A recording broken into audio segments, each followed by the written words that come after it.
जितं ता आत्मविदुरये स्वस्ति स्वस्तिरस्तु मे भवताराधसाराधवं सर्वस्मा आत्मने नमः। नमः पंकजनाभाय भूतसूक्ष्मेन्द्रियात्मने वासुदेवाय शान्ताय कूटस्थाय स्वरोचिषे संकर्षणाय सूक्ष्माय दुरन्तयान्तकाय च नमः विश्वप्रबोधाय प्रद्युमन्यनान्तरात्मने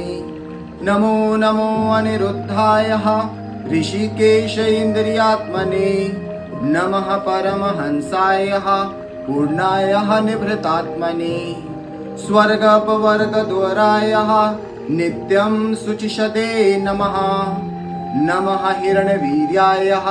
चातुहोत्राय तन्तवे नमः उर्जईषेत्रयः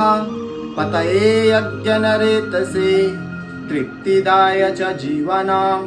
नमः सर्वरसात्मने सर्वसतामदेहाय विशेषाय हस्तवीयसे नमस्त्रिलोकयपालाय सह ओजो बलाय च अर्थलिंगाय नभसे नमो अन्तर्बहिरात्मने नमः पुण्याय लोकाय अमुष्मि भूरि वर्चसे प्रवर्ताय निवृत्ताय पितृदेवाय कर्मणे नमो अधर्म विपाकाय मृत्यवे दुःखदाय च नमस्तु आशिषामीशा मनवे कारणात्मने नमो धर्माय बृहते कृष्णाय कुण्ठमेधसे पुरुषाय पुराणाय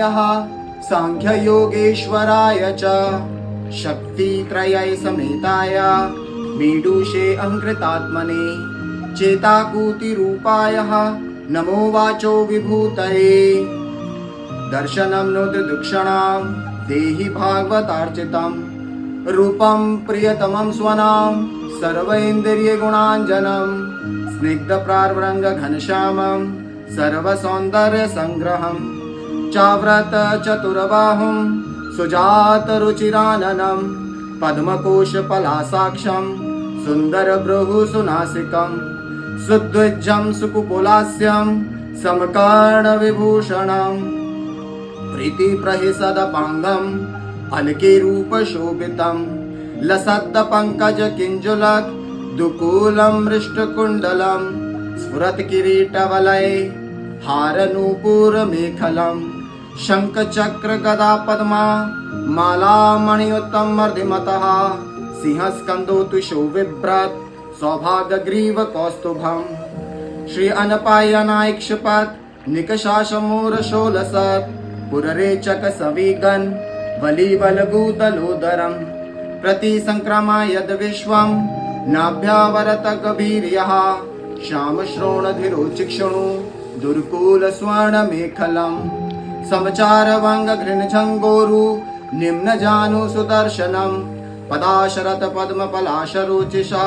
नखदुभिरनु अन्तर्घनं विधुनवतः प्रदशय स्वयं पासत साध्वसं पदं गुरुमार्गगुरुसत्तमोजुषाम् एतद्रूपम् अनुदयम् आत्मशुद्धिमभीप्सताम् यद्भक्तियोगो अभयदः स्वधर्ममनुतिष्ठताम् भवान् भक्तिमता भव्यो दुर्लभः सर्वदेहिनां स्वराजया सयापिभमत् एकान्तेना तं विद्गति तं दुराधयमराधायः सतामपि दुरापयः यत्र निर्विष्टमरणं कृतान्तो नाभिमन्यते विश्वं विध्वंसयन् वीर्यः शौर्यविस्फुर्जितब्रुवः क्षणार्धेनापि तुलये न स्वर्गं न पुनर्भवं भगवत सङ्गि सङ्गस्य यः मतर्यनां किमुताशिषः अथानघाङ्घ्रेस्तव कीर्ति तीर्थयो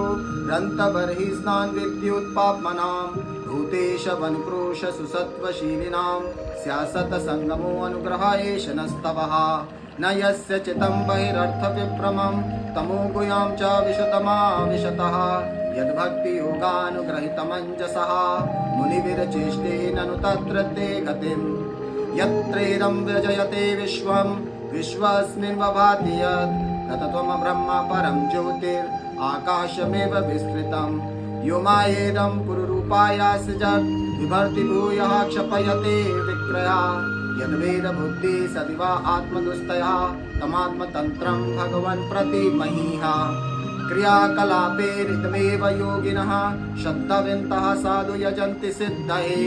भूतेन्द्रिया अन्तःकरणोपलक्षितं वेदे च तन्त्रे च त एव कोविदः त्वमेक आदं पुरुषः सुप्तशक्तिस्तयः रजः सत्त्वतमो विभिदतेः